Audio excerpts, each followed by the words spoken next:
l'inquiétude monte en Europe de l'Ouest de manière tout à fait vertigineuse. Alexia, c'est ce qui est en train de se passer dans un certain nombre de pays du Nord, notamment la Norvège et la Suède. En fait, il y a une illustration parfaite avec cette annonce immobilière, vous allez le voir, suédoise, qui affole le marché local. Il s'agit d'une ancienne école vendue 1 500 000 €. Pourquoi ? Eh bien parce que cette maison en vente, elle est accompagnée d'un bunker qui date de la guerre froide, entièrement fonctionnel. Et forcément, ça attire les acheteurs les plus inquiets face à la menace russe. Surtout que la Suède, eh bien, elle fait partie de ces pays qui alertent sa population depuis quelques semaines. Il y a un mois, souvenez-vous, le ministre de la Défense de la Suède prévenait, beaucoup l'ont dit avant moi, mais permettez-moi de le dire avec toute la force de ma fonction, il pourrait y avoir une guerre en Suède. Le gouvernement n'a pas peur d'effrayer sa population. Il faut être prêt à défendre notre mode de vie, les armes à la main et au péril de notre vie. Là, c'est le Premier ministre suédois qui le dit. Enfin, bougez-vous et préparez-vous à la fin de 210 ans de paix. Là, c'est le ministre suédois de la Défense civile qui a tenu ces propos. Résultat, eh bien, ce bunker fait des envies. Regardez, il y a un espace de 490 mètres carrés. On va voir des photos. Ils sont répartis sur 2 étages, une cuisine indépendante, un bar, 2 chambres, tout est là. Et selon l'agent immobilier, eh bien l'abri pourrait résister à une bombe de 500 kilos. C'est la Suède tout entière qui se prépare. On l'a compris, des entreprises ont vu le jour en commercialisant des abris privés résistants aux attaques nucléaires et en construisant des abris personnalisés à domicile pour les personnes plus fortunées. L'agence suédoise de protection civile a récemment multiplié les inspections de ces abris devenus aujourd'hui obsolètes. Il y en aurait 64 000 capables d'accueillir 7 millions de personnes. Ils sont censés être utilisables avec un préavis de seulement 48 heures. Les pays scandinaves, vous l'avez dit, ils sont en alerte et parfois même menacés d'une façon plus insidieuse. Là, on parle de la Norvège qui a par exemple été touchée par des attaques de brouillage de GPS imputées à la Russie. Alors ces signaux, ils ne sont pas anodins, ils sont certes utilisés par les automobilistes, mais aussi par les pilotes ou encore les services d'urgence. Et la Norvège, eh bien, elle fait état d'une attaque de brouillage par jour depuis le début de l'année. Selon un responsable des services de géolocalisation, ces interférences sont devenues une arme. Concrètement, c'est un moyen de causer du tort à un pays sans déclarer la guerre. Il explique, le recours au brouillage est un outil dans la boîte à outils pour les conflits que la Russie avait déployés avant même son invasion à grande échelle de l'Ukraine en février 2022. Il dit le brouillage et l'usurpation d'identité sont devenus des outils dans ce type de conflit. C'est une préoccupation. Il faut certainement un certain temps au gouvernement pour réagir. Nous devons faire preuve de résilience et mettre en place d'autres systèmes qui peuvent être complémentaires. Merci beaucoup Alexia. Cette fameuse expression de guerre hybride qui fait parfois un peu professeur de cours de militaire, en réalité, on en est là. Oui, on est entré. La Russie mène une guerre hybride à ces pays. Bien sûr. Alors, moi, j'aime pas le terme guerre hybride. En fait, c'est le terme guerre que je n'aime pas. Oui. Parce qu'on est en dessous du seuil de la guerre ouverte, en réalité. Il y a des actions hybrides, on peut parler de conflits hybrides, incontestablement. Dans les pays baltes, Tallinn, la capitale de l'Estonie, c'est le centre d'excellence pour les cyberattaques, pour la cyberguerre dans l'OTAN. Et c'est pas un hasard, c'est que l'Estonie est le pays le plus attaqué par les cyberattaques russes. Mais colonel, pardon, vous relativisez. Je ramène toujours. Si ça existait en France, parce que là, vous avez l'air de dire, oh là, ne nous excitons pas. Pas du tout, non. Si c'était les GPS en France qui étaient brouillés par les Russes, non, mais c'est une véritable attaque. C'est un acte de guerre. On n'est pas loin d'un acte de guerre. Il y a un pays souverain dont la souveraineté n'est pas respectée par un autre.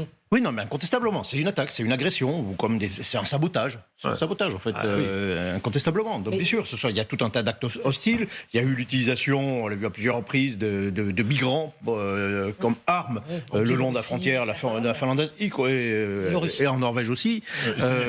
Les Pays-Baltes, non, mais et la Finlande également.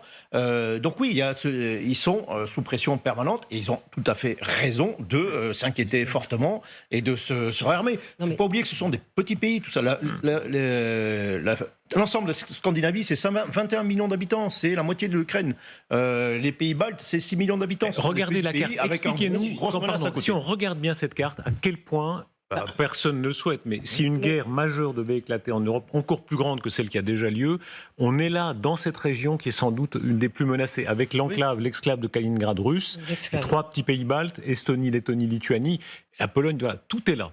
C'est la première ligne de l'OTAN, après l'Ukraine. maintenant. Oui, c'est la première ligne de l'OTAN. Quand on faisait des scénarios avant la guerre de l'Ukraine, on imaginait le scénario le plus probable, c'est le scénario de coup. C'est-à-dire que là, la Russie franchit le seuil de la guerre ouverte pendant un temps limité pour obtenir un avantage stratégique dans les pays baltes, une invasion. Ce qui surprend, c'est que la Suède et la Norvège n'ont quand même pas de frontière avec la Russie.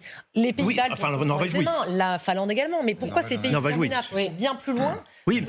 Pourquoi ceux-là aussi sont aussi inquiets? Mais parce que justement, là, je crois que ce qui compte, c'est la géographie. Et là, Darius a raison. Si on avait le même genre de brouillage, le même genre de comportement d'acheteurs, de gens qui veulent des maisons avec des bunkers en France, en Italie, en Espagne, on serait dans un autre état. Donc, ça ne se passe pas parce que nous ne sommes pas dans la situation géographique dans laquelle ces pays sont. Et puis, je rappelle, pour une touche un tout petit peu plus anecdotique, que moi, je viens de regarder cette série qui est diffusée sur Arte, qui s'appelle Occupied, qui est une série qui date de 2015, dans laquelle la Norvège, sur trois années différentes, il y a la Norvège qui est occupée par la Russie, Darius, dans cette série. Elle est occupée par la Russie avec le soutien de l'Union européenne. Donc c'est de la politique fiction. Je peux vous dire que ça marche très bien, cette série aujourd'hui. Écoutez, sur notre antenne, la présidente de l'Estonie, Kaja Kallas, elle est la personne le plus directement visée par Vladimir Poutine. Poutine lui a mis sur le dos un mandat d'arrêt. Et elle dit exactement ça. Et vous allez écouter ce qu'elle dit. Elle dit exactement ce que vous dites, Anniva. C'est-à-dire qu'en réalité, eux sont très conscients du danger et c'est nous ici qui ne le sommes pas assez. Des manifestations, par exemple, à Tallinn, des manipulations souterraines, d'autres types de provocations. Est-ce que c'est possible ? Oui, mais je pense que c'est plus possible ici parce que nous sommes beaucoup plus conscients qu'il y a une guerre de l'ombre en cours. Il y a la guerre conventionnelle en Ukraine, mais il y a aussi une guerre de l'ombre au sein de notre société. Ce que vous dites est incroyable. Vous dites que la pénétration russe est plus forte, paradoxalement, ici à Paris. Je ne dis pas que c'est plus fort. On se méfie moins. Ce que je dis, c'est que nous sommes plus conscients de ce type d'attaque hybride qu'ils mènent. C'est pourquoi nous les rendons publics, afin que d'autres puissent s'y préparer. Je pense que vous êtes plus naïfs que nous à l'égard des Russes. Maintenant, je pense que ça a changé, mais... Mais vous ne connaissez pas tous les rouages. Ah, ce message de la présidente Kallas qui nous dit « Vous êtes plus naïfs ». Eux, ils sont déjà en guerre. Ils ne disent pas qu'ils sont en dessous du seuil de la guerre. Ils considèrent... Non, mais je vous taquine volontairement. Ils sont plus au bord du seuil de la guerre que nous. Ce qui est vrai, c'est que peut-être qu'on a du mal à changer notre regard sur toutes ces menaces russes.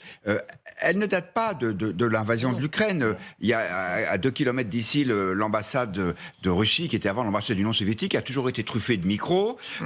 Régulièrement, on expulsait des diplomates qui étaient surtout des espions. Il y a eu des mesures d'intimidation, en particulier dans cette région effectivement frontalière de la Russie, mais on avait le sentiment que ça faisait partie un peu de la routine. C'est-à-dire que la Russie voulait montrer qu'elle était une puissance, qu'il fallait compter avec elle. Et on ne prenait pas vraiment ça au sérieux. Et puis, évidemment, février 2022, tout change. Bien sûr. Parce que ce qu'on se dit depuis l'invasion de l'Ukraine, c'est « et si ?» toutes ces escarmouches, toutes ces piqûres d'épingle, parce qu'objectivement, les pays baltes vivent encore de façon normale et ne sont pas en état de guerre. Est-ce que tout ça, c'est le préambule à une opération d'invasion? Et évidemment, le regard du coup qu'on porte sur ce genre d'initiative comme ces brouillages GPS est complètement différent. Avec une prise de conscience qui est vertigineuse en Finlande, et on continue à faire notre petit voyage dans la carte, puisque la Finlande, on en parlait hier, est prêt à faire déplacer des armes nucléaires sur son sol, ce qui était avant tabou, inimaginable. C'était le pays neutre par excellence, et si ça a lieu, c'est évidemment un cap historique. Oui, non, mais si on m'avait dit il y a 2 ans, la Finlande va rentrer dans l'OTAN et va demander des armes nucléaires sur son sol, j'ai dit, allez, c'est pas possible. Là, pour le coup, c'est une véritable révolution copernicienne. Au passage, la Finlande, c'est un petit pays, mais c'est un pays qui est très bien organisé militairement. S'il n'a pas été envahi, occupé par la Russie, c'est qu'il a montré, des guerre de Finlande très violente. Oui, tout à fait. Défense marine, oui, non, mais ils ont été finalement vaincus. Mais troupes de l'OTAN qui sont positionnées peut-être à la frontière. Maintenant. Oui, maintenant, oui.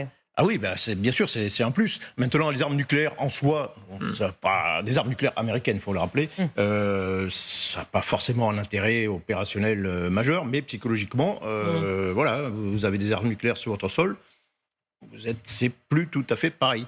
Mais c'est une escalade. Mais ça montre bien qu'il y a quand même effectivement une inquiétude. On le souhaite. Une inquiétude très forte. Il faut toujours dire, parce que parfois l'escalade c'est mal compris. L'escalade, on peut la souhaiter. Quand on a un ennemi, on peut souhaiter l'escalade. Mais quand on est en confrontation, il faut faire de l'escalade. De fait, on est dans un moment d'escalade très important. Bien sûr. Oui, mais quand on a des armes nucléaires, ça fait peur à tout le monde, l'escalade. Si on peut revoir la carte, on a tout ce bleu avec tous ces pays qui sont des pays nordiques, etc. Mais on a le petit rouge de Kaliningrad. Et à Kaliningrad, dans cette exclave, comme vous dites, Darius, donc ça appartient à la Russie, il y a de l'arme nucléaire sur Kaliningrad. Donc, et tous les pays au nord, au sud, les États baltes, la Pologne, le savent. Et là, on est en plein cœur de l'Europe.